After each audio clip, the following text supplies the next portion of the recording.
Tuvalussa, Fongafalen saarella Tyynellä valtamerellä, joka on Suomesta katsoen maailman toisella puolella, kirjoitti kiukkuinen tyttö tietokoneella kirjettä.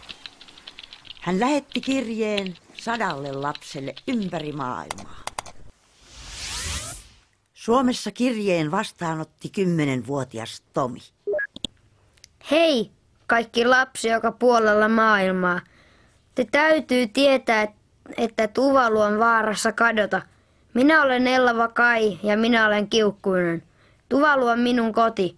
Tuvalu on saariston ryhmä, joka on 2 metriä yli hylkeenpyytäjä. Mikä hylkeenpyytäjä?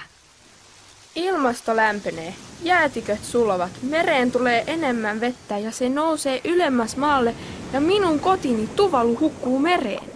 Se ei ole reilua. Ilmaston lämpeneminen pitää pysäyttää ja heti paikalla. Tehkää te kaikki 100 lasta ja teidän ystävänne jotakin nyt. Minä luotan teihin. Ella Vakai, kiukkuinen lapsi. Tomi pyysi myös ystäviään Timoa ja Petteriä lukemaan kirjeen. Ei ole totta. Ei mikään saari vajoa mereen. Katsotaan netistä, onko se totta. Tomi kirjoitti hakusanaksi Tuvalu. Ja pojat lukivat useilta sivuilta saman karun tiedon. Tuvalu on ryhmä matalia saaria, jotka nousevat vain 2 metriä merenpinnan yläpuolelle. Ilmastonmuutoksen seurauksena jäätiköt sulavat ja nostavat merenpintaa, ja Tuvalua uhkaa hukkuminen meren alle. Karseeta. Törkeetä. Kipeetä. Mutta mun mummonkin kellariin tuli joki. Sen talvivaatteet kastui litimäräksi ja hillot pilaantui, mutta koti säästyi. Hei, mä keksin. Perustetaan operaatio Tuvalu, eli pohjoisen pojat Tuvalun puolesta. Okei! PPTP. Perustettu. Joo, mut mitä operaatio Tuvalu sitten tekee? Meillä kierrätetään kotona jo biojätteet, paperi, pahvit ja purkit, lasi, metalli ja muovi. Eikä heitetä ongelmajätteitä roskiin. Me voitais kirjoittaa Ellalle Tuvaluun ja kysyä, mitä operaatio Tuvalu voisi tehdä. Niin pojat kirjoittivat kirjeen Ellalle Tuvaluun. Eikä aikaakaan, kun Ellan vastaus saapui takaisin pohjoiselle puolelle maailmaa. Hyvä operaatio Tuvalu. Lapsi osata menetellä suuri määrä. Haaskaaminen, energia täytyy lopettaa. On se ei kylmä kotona Suomi. Suuri määrä energiaa on menetetty. Edelleen lämmitys, jos te laittaa toinen villapäitä yläpuolelle. Se tarkoittaa, että paidan päälle. Hei, se on käyttänyt käännöskonetta. Eli jos te laitatte villapaidan päälle, te voitte kääntää lämpöä pienemmälle. Sitten tavarat. Tavaran tekeminen vaatii energiaa, joten ostakaa vain leluja ja pelejä, jotka kestävät käytössä. Ja jolla te leikitte vuosia. Tai hanki pelit yhteisesti sinun ystäviäsi kanssa.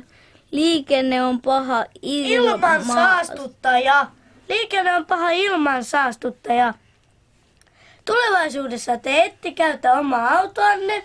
Te menette busseilla, junilla ja takseilla tai autoilla, jotka on naapurien kanssa yhteisesti omistettu. Autolla kulkemista on helppo vähentää. Ja lentokone syö valtavan määrän polttoainetta.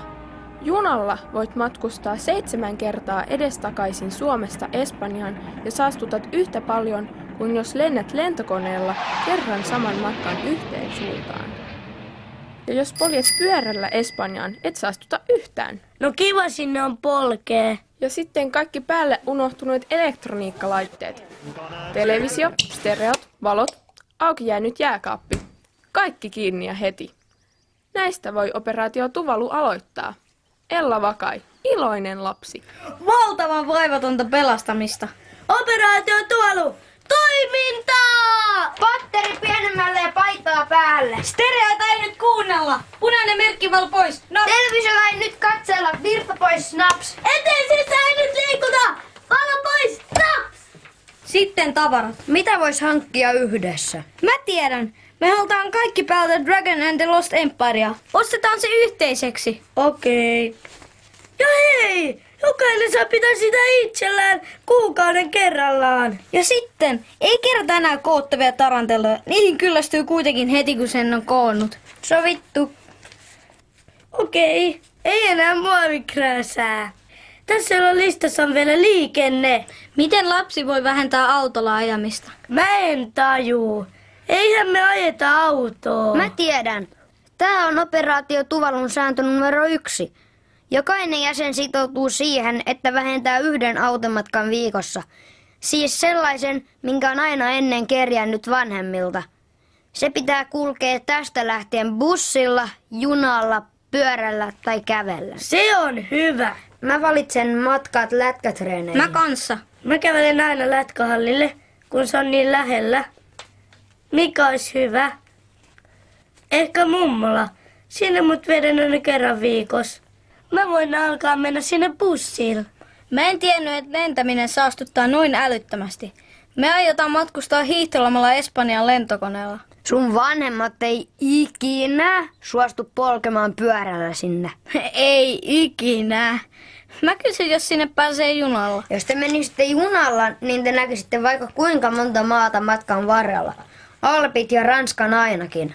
Kerrotaan Ellalle, mitä kaikkea operaatio Tuvalu on päättänyt tehdä. Pojat kirjoittivat vielä 1 kirjeen. Ja siihen Ella Vakai Tuvalun saarelta vastasi näin. Kiitos, operaatio Tuvalu.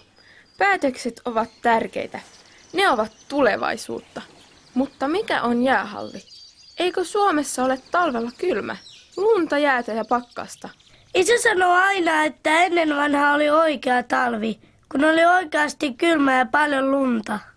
Jos ilma vain lämpenee ja lämpenee, niin talvi katoaa pian kokonaan. Kun me ollaan isoja, niin varmastikaan ei ole enää jäähalleja, koska energiaa ei enää tuhlata. Silloin pelataan lätkää vain ulkona. Ja ulkojäille tarvitaan pakkasta. Ja jotta olisi tulevaisuudessakin talvella pakkasta, niin energian tuhlaus pitää loppua heti. Lätkää ulkokentillä.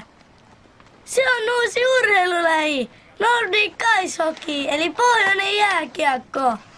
Se on vasta lätkää! Jos me aloitetaan heti treenaamaan ulkokentillä, niin 10 vuoden päästä me ollaan jo maajoukkueessa.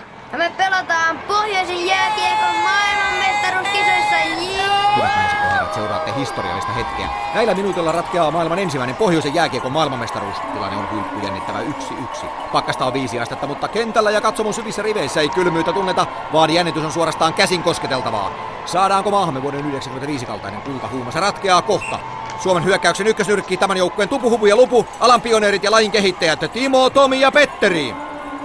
Aloitus Suomen hyökkäyspäädyssä. Kiekko jää hänen. Tomi nappaa sen, syöttää Timolle. Timo harhauttaa ja antaa takaisin Tomille. Tomi kiertää Ruotsin maalin taakse. Puolustusta pyöritetään tällä hetkellä aivan mennen tullen. Kiekko takaisin Petterille, mutta puolustus pääsee sittenkin väliin. Peliaika jäljellä vain muutama sekunti. Timo nappaa kiekon, syöttää Tomille ja tämä jatkaa upeasti Petterille. Ja Petteri lataa ja Petteri ottaa maaliin. Petteri iskee kiekon maaliin. Pohjoisen jääkiekon maailmanmestaruus on Suomen. Suomi on voittanut lukemin 2-1.